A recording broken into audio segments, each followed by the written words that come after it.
Okay, this is the asada meat we got from La Bonita at a pretty good price. I think it was like $4.50, $5 a pound, something like that. And all you gotta do is bring it home and cook it because it's already seasoned. You don't have to do nothing else to it. And this is the lightly seasoned kind. They have mild, medium, and spicy. So this is the lowest one. Cottage cheese, pico de gallo,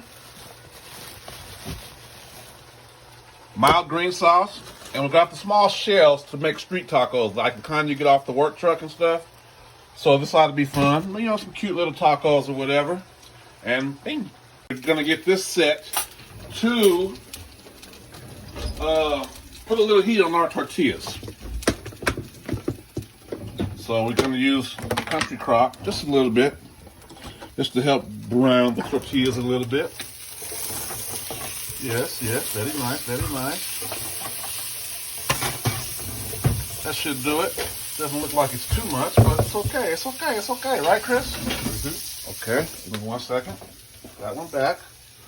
Go like this. And now what I'm gonna do, I'm gonna take these small, they call them small shells, but they're also called street tacos. And you take them, put a few on there, let them get nice and warm and just a little bit streak of brown.